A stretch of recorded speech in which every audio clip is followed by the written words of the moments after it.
Everybody, and welcome to another episode of the Couch Warrior podcast. As always, I'm your host, Mike, and today we're doing something a little different. We're talking to somebody who does purely jujitsu. We're talking to John Romero Jr. How you doing, brother? Thanks for coming. Hey, thanks for having me, Mike. I'm doing great. How are you? I'm good. I'm good. So, just for the audience, I'm familiar with John. We met when I was working with Warrior Cage Grappling at their prior events. John did compete, and John's a beast. So, hyped to Thank do you. this interview. John, so could you talk about how you got into jujitsu? Yeah, I actually started almost 3 years ago. I did it originally just to lose weight. I was about 219 pounds when I did it. Really kind of a downtime in my life. I mean, she's still in my life, but my kid's mother and I really weren't doing too great. We ended up splitting up. So, I had a lot of downtime to kind of focus on this sport. Like I said, so put a lot of energy into it. Again, only focus was to lose weight, and then here we are three years later, and I'm like, not to toot my own horn, but probably one of the more active guys in the Northeast in Jersey at least. How But often are you competing? um, it feels like every weekend, but honestly, it's hard to keep track. The way I see things is that if I can physically make it, I physically feel good, then I'm gonna take it. But I remember in 1 month I competed literally every weekend except for maybe just one because I had some family things to do. But yeah, especially this year itself, I've maybe done like a little over 12 matches. That's just one-on-ones, a little over 10 tournaments this year. But yeah, a lot. I can't really put a number on it, but a lot this year. Do you think compared to like MMA, you're able to compete more because you're not taking like as many injuries and as much Oh, damage? hell yeah. Hell yeah. But then again, I can't speak for MMA guys, but I'm pretty sure the recovery is a little longer depending on how you're taking care of yourself. But yeah, especially myself. I mean, I'm 34. Not a lot of people know that about me. It's kind of up there in a sport where a lot of these guys are either still in high school or fresh out of high school. But the fact that I'm not getting kicked in the face definitely for sure helps me out a lot. Have you ever considered MMA? Yeah. So it wasn't exactly BJJ that I jumped into to lose weight. I went to a school out in Clifton, New Jersey for MMA. And then I got Invisalign, fixed my teeth. And then that's what got me into jujitsu. Then, I spent the pretty penny that I'm still paying off to this day to fix my teeth. So once that happened, I was like, yeah, I don't want to get punched in the face anymore. And not for nothing. Like, I also didn't really have any real goals of making it far in MMA. So maybe that's the reason why it was so easy to kind of turn my back on it. But I do like the sport. I respect the shit out of it. Oh, excuse my language. I respect the hell out of it to all the athletes who do it. But yeah, I did at one point, but it's BJJ all the way for me. Nice. What's the goal for you in jujitsu? I feel like it always changes. Um, Originally, I just wanted to be, and I told my coach this when I joined the school. I just wanted to like just be one of those guys who are tough, be one of the big dogs in the area. I'm not saying it happened, but I do compete a lot. So I feel like I accomplished that goal. But if we now where we're at, like I never thought I would be a part of throwing events and putting putting people on and throwing good shows and stuff like that. So I would say, I guess for myself is maybe eventually get to the point where I can just have my own brand. And there's a lot of local athletes out here who just don't have this type of skills outside of jujitsu to get themselves out there. And I want to help be that bridge for that guy. So if I can find a way to get into jujitsu by throwing my own events and maybe have my own brand eventually or something like that, that would be the ultimate goal. But like I said, I feel like it keeps changing all the time. Find myself being that competitor, but then I find myself being that like sales guy and event coordinator and things like that. So I don't really have a solid answer for that. So, but it's a little all over the place. I got you. So when you mentioned throwing events, are you talking about Chronic Combat? That's your thing, right? Yeah, so I throw an event, Chronic Combat. I'm not the owner of Chronic, but I am the matchmaker, promoter. I do help out a lot behind the scenes as well. But I met these two guys, Kareem and Mike, uh, through. Well, I met Kareem first through a jujitsu event. Mike is the founder. Kareem is the co-founder, and we just vibed out right away. long story short. They seen me along the grapevines, and it was one of those things where I kind of I had to prove what I can do, but pretty much, they gave me the opportunity. I just ran with it. I am an avid cannabis user, so I do like the whole goal that we have is to kill the stigma of cannabis users who are always portrayed as lazy and things like that. But not for nothing, we do throw some of the hottest events out here. And kind of like our predecessor. I don't want to say predecessors, but I'm pretty sure you heard of High Rollers. They're like the cannabis brand of the West Coast, or that Las Vegas area. And that's what we want to be out here. Um, but yeah, Chronic Combat. I help work with an organization called Jiu-Jitsu World League that's becoming more popular on this side too. Um, but yeah, things like that. I find myself in those type of situations where I can help out events, finishers also, help out events, and never thought just by coming to practice 2 hours a day, 3 hours, 3 years later, I'll have opportunities to actually work in these events. So yeah. That's awesome. So you think like promoting events, that's going to be something you'll be doing going forward? Oh, maybe. Yeah. Once I realize that I can't compete no more, which that's going to be a long time from now, I do want 150% maybe dive into the back end of jujitsu, you know, I because I got you. feel like the sport is awesome, man. We're growing, and the fact that it's getting so much more respect now than when it had when I first started. It wasn't even that long ago. I've only been doing this for 3 years. It feels like I've been doing it for longer, but just in that 3 year span, just how much the sport has grown. I want to be a part of that. That's awesome. What belt are you now? Blue, Blue? 2 stripe blue. Pretty sure Oh. if I could do more gi, that will change. But hey, I don't question my coach, so it is what it is. So for people like me who might not know exactly how it works, could you explain like how it works getting promoted on a belt? What a two stripe means, something like that? Yeah, 2 stripes are like degrees. But for adults, it goes white belt, beginner, anywhere from 0 to a year of jujitsu. Then it's blue belt, where it can go anywhere from 2 to 5. I've seen blue belts who've been blue belts for like 10 years, which is crazy. But it's nothing against them. It's maybe they haven't found the home yet.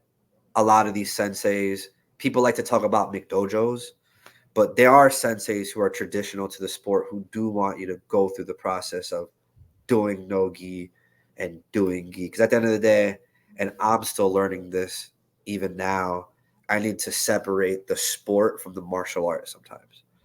But yeah, I just went off topic. But Yeah, it's you're good. white belt, blue belt, purple belt, brown belt, and then black. And then if you've somehow surpassed that, there's also a red belt, which I don't know. Hopefully, I can get to that level. But yeah, degrees are just, hey, let's just say for example, me, I've been a blue belt now 2 years. It's just I'm a first 2 degree blue belt, which just shows I have experience in this belt. It's pretty much it. I got you. Yeah. Do you get nerves before your competitions? Some there's times where I don't, because I guess it's just like another day in the office to me. How I view these matches sometimes is just like a giant open mat, with just people who are watching. But sometimes I know IBJJF, I've gotten nervous before the tournaments. I think the stage sometimes, I don't know. I just feel like this maybe because I haven't won IBJJF yet. So to me, it's just like, oh, I gotta perform, like. But to answer, yeah, 50-50. There's certain times I don't. You can ask people. I'll just be hanging out in the parking lot, listening to music, doing my thing. And if I'm at a venue where I really know like 90% of the people, then I feel bad for my opponent, because then I'm just really comfortable. Yeah. I mean, when we met at Warrior Cage Grappling, to me, it seemed like you were cool, calm as a cucumber, just chilling. Yeah. And I just competed the day before that day. So it was just like, and at this point, it was like, all right, well, whatever happens, happens today. Like I said, I knew a good amount of people. All you guys like welcomed me, even though didn't know me like that. So it just made me feel more comfortable. It's those That- damn gloves, bro. what do you think about that format that they're doing over there at Warrior Cage Grappling with the gloves? How does it make it different? Oh, it's just the grips, man. It's bad enough when they're, really sweaty, um, and you can't grip the person as is. So You add the gloves to the mix, then you're really relying on that technique, slowing down your opponent. Um, yeah, that's why I give again to circle back to our earlier conversation. I have so much respect to these MMA guys because again, like I got to slow you down by grappling, but if you're sweating, I can't even put my hands together.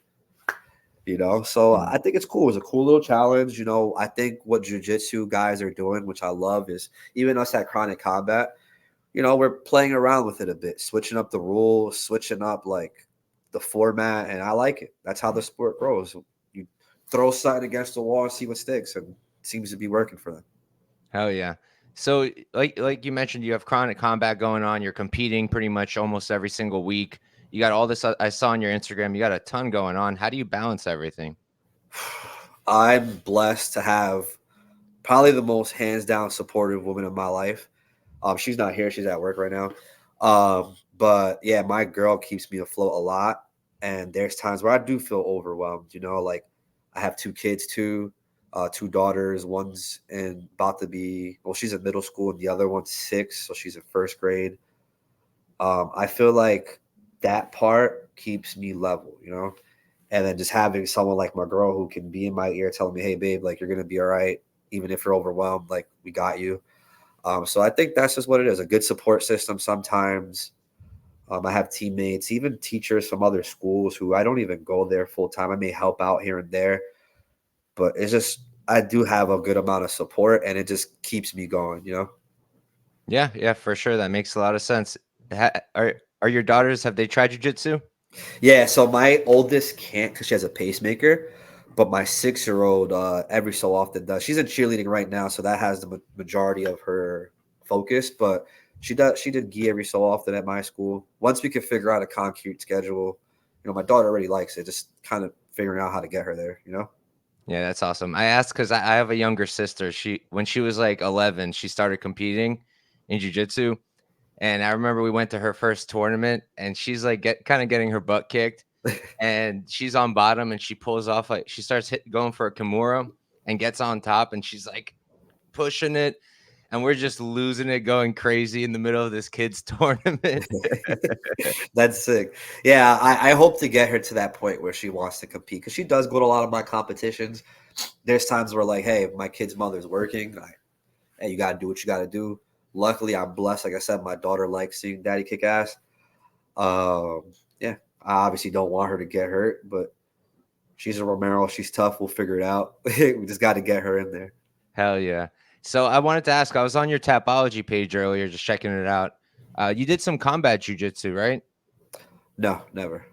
Huh. That's cool. There's a lot of John Romeros in this world, though, so maybe look like him or sound like. But nah, I've done strictly jujitsu competition wise. I did besides Warrior Cage. I did compete on a cage before arena grappling out in PA. But never any like MMA or combat. I got you. I, That I don't know. that's I cool. feel like I would like to, but like I said, it's just so weird. I feel like I don't know. It's a lot. I don't know if I could take it at this age too. My body hurts as is, so I can imagine just taking a beating at the same time. What is combat jujitsu? Is it just like some hitting is allowed? I think I'm gonna smack fire out of my opponent while in a whole body triangle, which is sick, right? You take their back and just pow, pow, pow, until they give up, and then you can slip that in. Is it just like slapping? You can't like punch? I don't know the rules, but from what I've Mm, seen, at least on Instagram and stuff like that, it's a lot of open hand slaps. I Actually, got there's a guy named Matt and Ray from Ted Plant, New York City. You can watch their match. It looks like it's a lot of open hand slapping and grappling from there. I got you. Yeah. Well, all right, John. That's all I got for you. Before we hop out, if you want to plug anything, plug your socials. The floor is yours. Hell yeah, thank you. First of all, thank you, Couch Warrior Podcast. I really appreciate you guys taking the time to meet with me and let me get myself out there. But if you guys can, Instagram, I'm JRomes, 2 underscores before it, and then 2 underscores after. I want to shout out Ramirez, Paint, Bath, and Kitchen. I want to shout out Nations Athletic as well. Chronic Combat, Jiu Jitsu World League finishers. Just started working with Hollow Labs as well. So, thank you to them for bringing me on board. Shouts to them. And I want to shout out my school, Mark Ramos Academy in Lodi.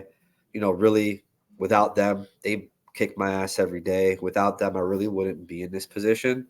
And I do want to shout out other coaches. Sorry for bringing out this whole You're long, good. You're good. but there's a lot of coaches in my side of Jersey that helped me out. So Sean Yardi Marco, Bergen County Jiu Jitsu, shouts to you. Mike Rackshon of Immortals Jiu Jitsu, shouts to you and his crew. Kevon from Bodegas. I have a long list. I'm not going to go down it. Trazos. Um, yeah, shouts to everyone. You and if you guys ever want to buy some fresh gear, promo code JRomero10 at Nations Athletics and at Hollow Labs JRomes by itself. But yeah, thank you guys again. I appreciate the time and hope to see you guys in some of my matches. Hell yeah, awesome. Thanks for coming on, John. Wait. Appreciate it. Hold on. You got it. Let me get this pic right here because this is fresh. Yes. Wait. Hey. Love that. All Thanks right, for brother. coming Well, on, John. hope to Have a see good you one. again soon, man. Thank you so much for having me. For sure. Thanks for coming on.